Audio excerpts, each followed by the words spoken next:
I made my plan. I was going to blow up the masjid during Ramadan on Friday. I was a fairly happy kid. I had friends. I liked to run the streets. In high school, I'd gotten in a lot of trouble. These Muslims are trying to kill me. Everybody hates Muslims. That if I see a woman in a hijab, or if I see a man wearing sandals and he's dark skinned, don't trust him.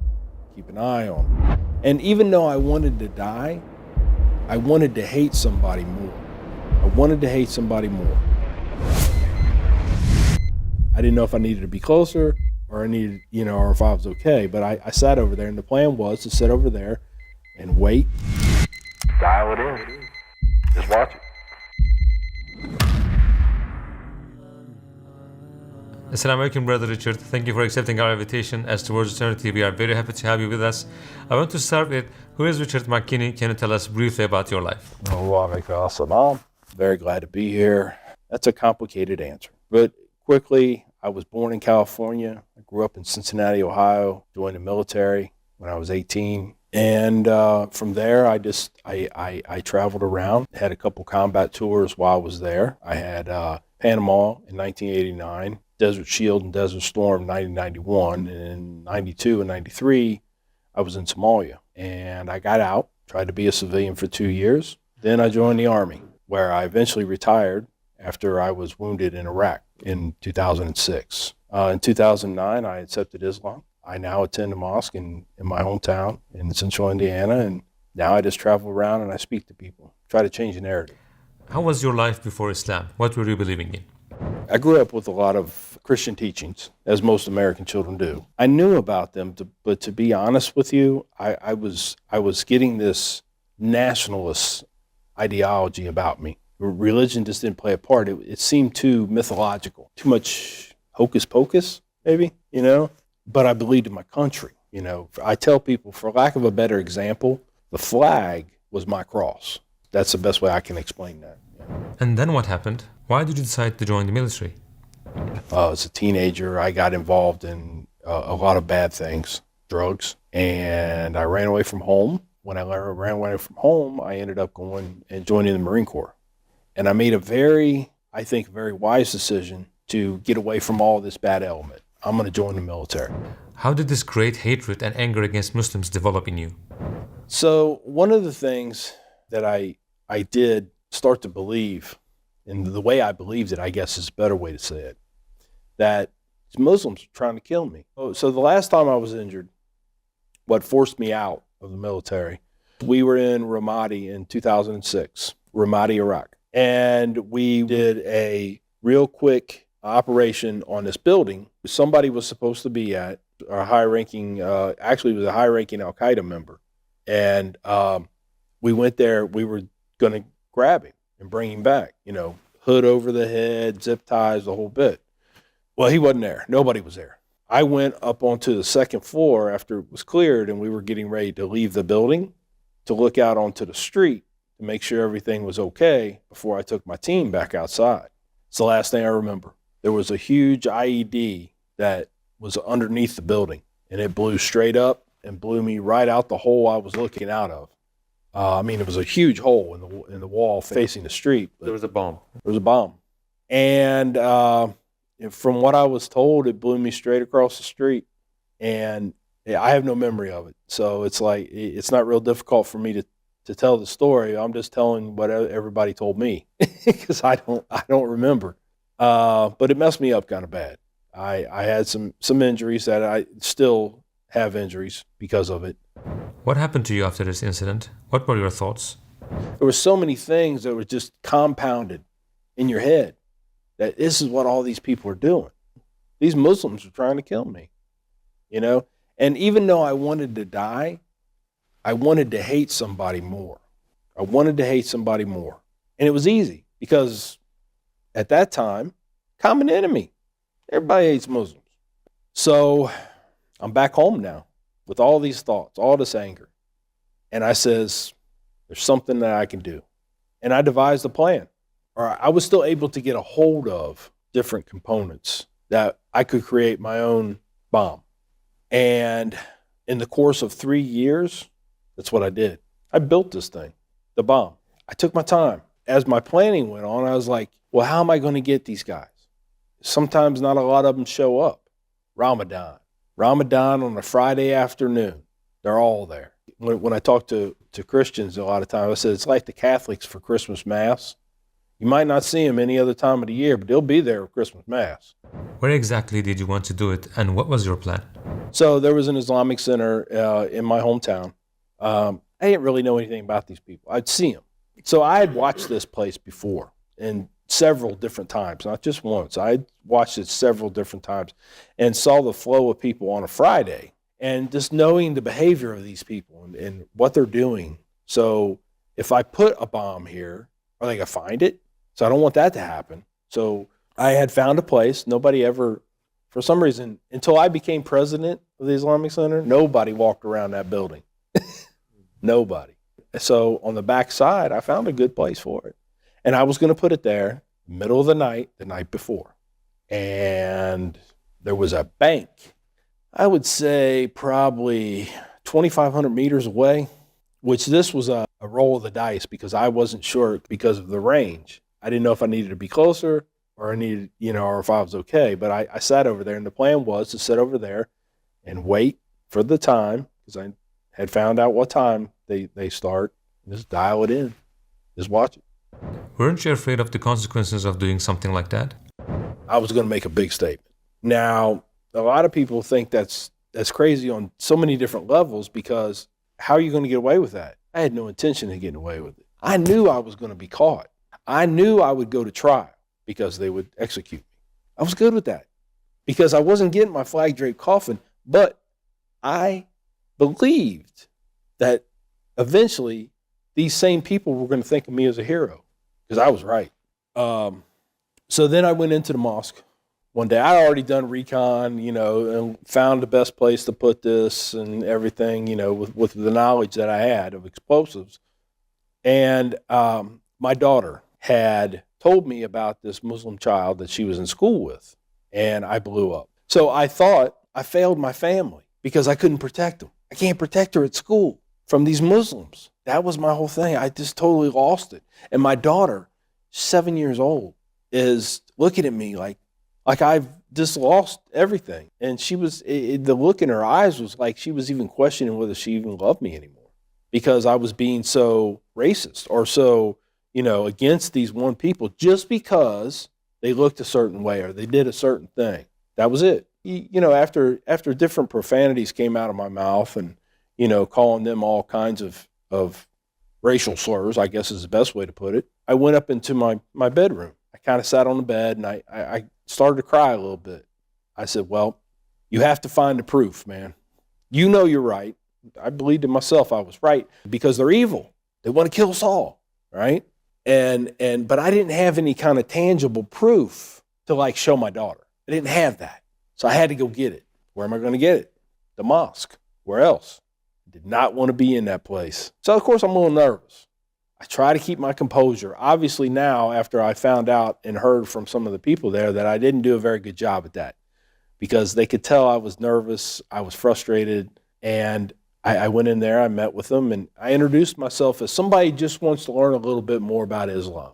Not a total lie, but didn't tell them what my real intentions were. So, I was introduced to several people, talked to several people. It was a Friday. Again, I went on Friday because I knew they'd be there. I listened to the sermon, the khutbah, right? And I was like, man, that sounds good. They're just saying that because I'm here. I already know. They probably got people held down in the basement for propaganda videos. I already know. I mean, these are the things that are going through my mind, right? And then they handed me a Quran. And I was told to take it home, read it, come back when you have questions. I was so happy because in my mind, I felt like I'd just been handed the holy grail of evil, and I'm going to have somebody explain it to me. Wow, that's better than hitting the lottery. I mean, it take no effort on my part. So I did. I did just that. I read it, and I went back. I was back a lot. Surprised them, because here's this non-Muslim coming in. He's all in here all the time. I've been reading. I got these questions. You say come back and ask you. And after a while, it finally came to me. that all religions have some sort of a text. And that text is a guidebook to how they're supposed to live their lives, right? To direct them in the certain direction, right? And you're to live as close to that as you can. So I'm reading the things in the Quran. And my impression of Islam is the people that have been shooting at me and seeing all the horrible things that they were doing, right? It didn't match.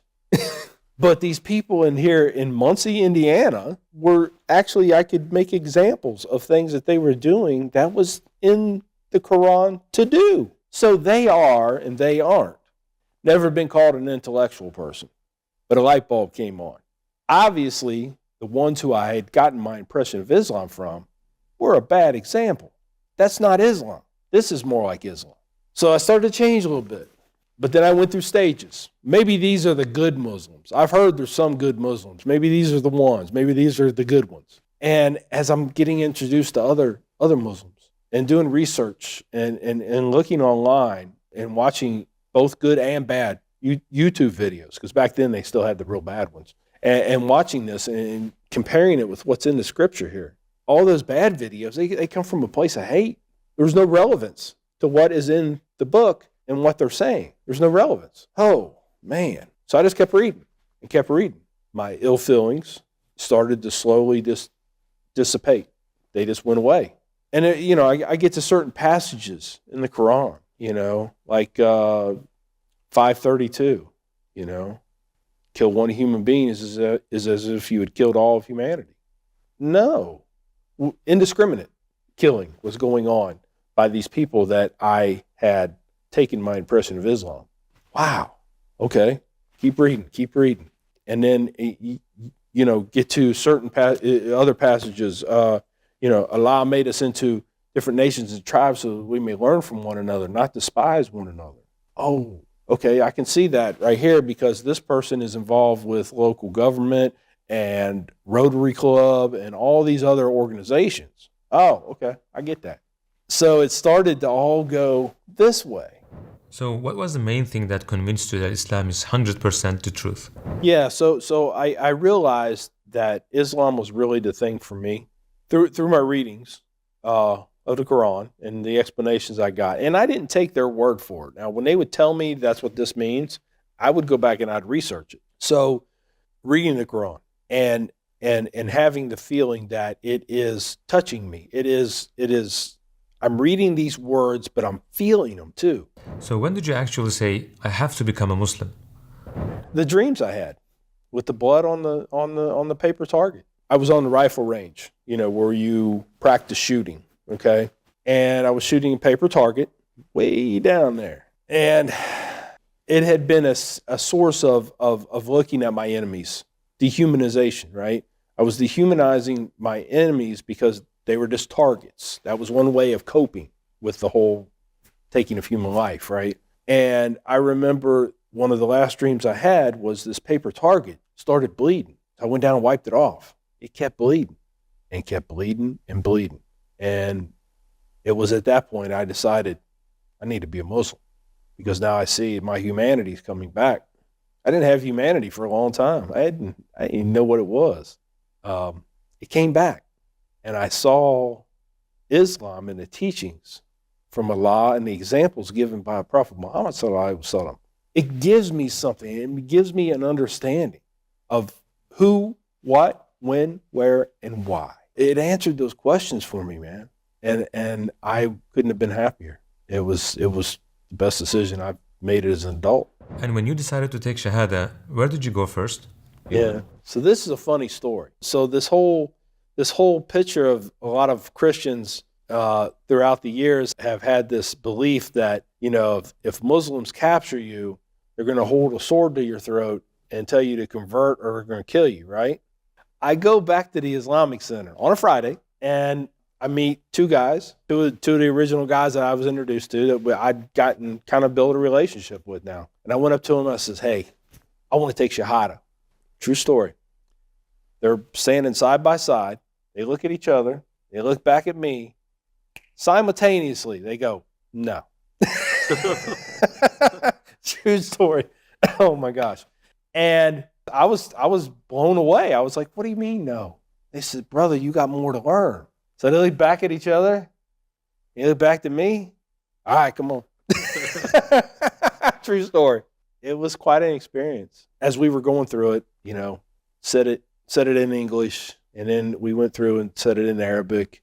And as I'm reciting it in Arabic, as best I can, because, you know, I have like less than an elementary education in Arabic. And I just felt like this huge weight, man. This is, God lifted off of me. I stood there. I just held out my hands, man. I was like, oh. I don't really know how to explain it. It was renewal. I got a new life now. Wow. Did you tell them that you were going to blow up that place? That happened by a third party. So I went to college later in life. I already spent all this time, like 40 some odd years old, and I'm a freshman in college, okay?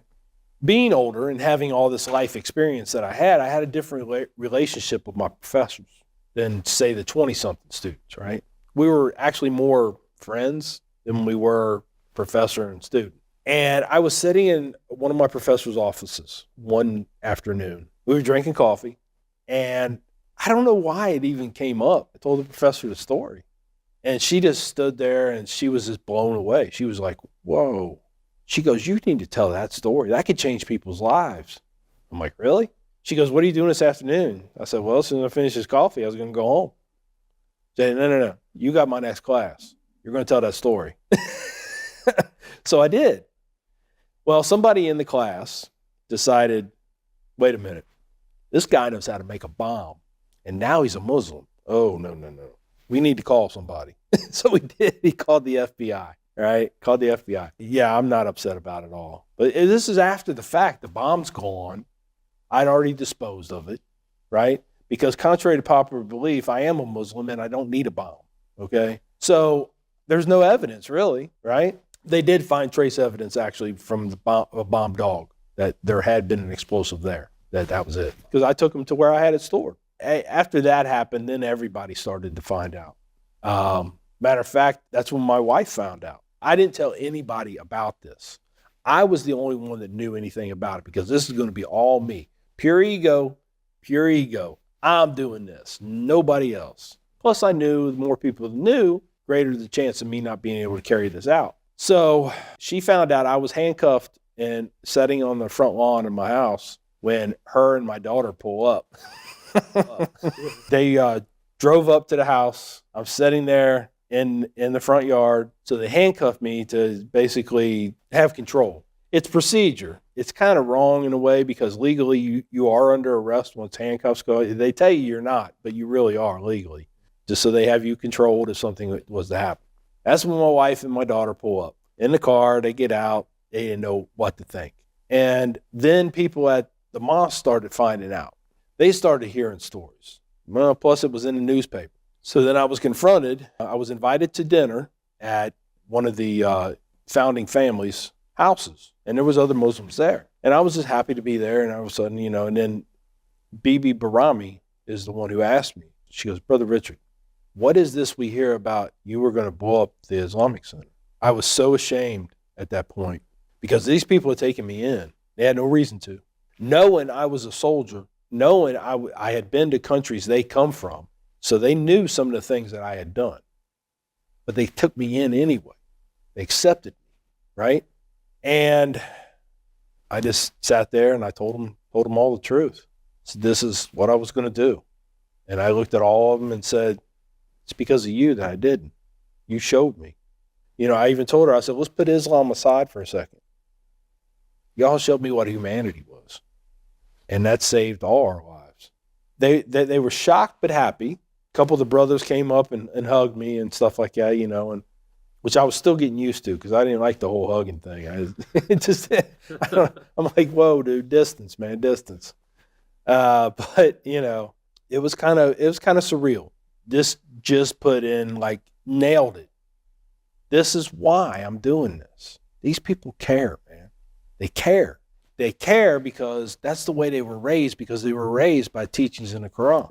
How was your family affected by your conversion to Islam, and what was their reaction? They did. And there's actually a funny story to that, because after I took Shahada, again, I'm still not telling my wife nothing, right?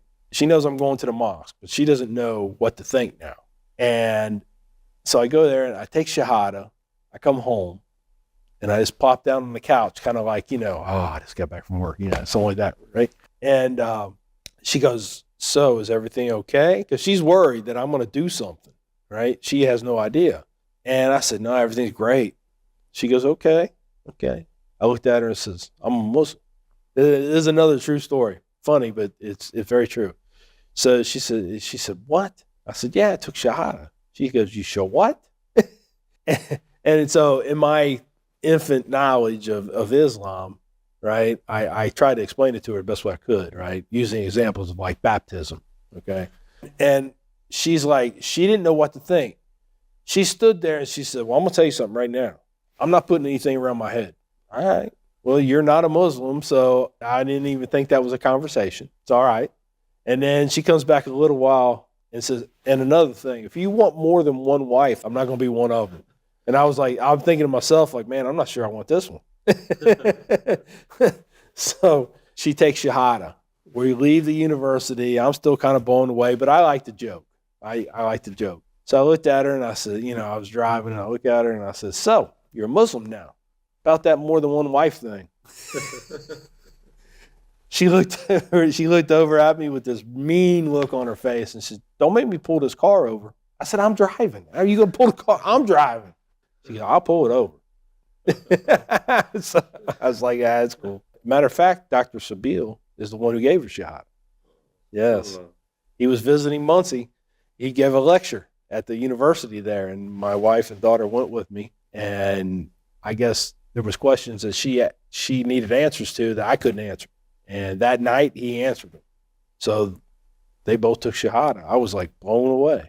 When you look back at your journey of transformation, what do you think about it? I hated myself because of all the stuff that I'd done. On the outside, acting like everything I'd done was for the right reasons. But deep down inside, I knew it wasn't. I really knew that. I would never have admitted it, but I knew it. And it was eating me up. It was, I was definitely a prime candidate for suicide at that time. In the documentary, Stranger at the Gate, there's a photo of these guys in black uniforms, stuff all over their face, whatever. That was my team. I'm the only one still alive in that team. So everyone in that team had gotten out of the military and had committed suicide. And I felt that way for so long. And like I said, I went back into the military. I got out for 2 years and went right back into the military because there wasn't anything here, and I would have ended up just like those guys. And this is, again, I have to, this is all Allah working. This is all Allah working. When I first became a Muslim, I asked that question. Why did you make me go through all that? Why? You could have just took me to a bookstore and found a copy of the Quran and started reading it, man, anything, right? Why did I have to do all that? And of course, that's one of those none of your business kind of things, right? But I finally come to the understanding that because of who I was mentally, I was such this in-your-face kind of guy, I had to go through all that to be where I am right now because it wouldn't have stayed with me, Because now I have another mission, Now I do have a destiny. I have a purpose now. And I feel like I understand that. Lastly, if there was a chance to speak to all the non-Muslims in the world, what would you like to say to them if you had a few moments? So, and I've thought about this for a long time, actually, is what would I say if I was ever confronted by non-Muslims, like wanting answers? I'd say, first thing, take a breath. Take a breath. These feelings you have aren't real. Take a breath. Read the Quran. Just read it. Even if you do not become a Muslim, you will gain wisdom from the words in the Quran, because that's the way the book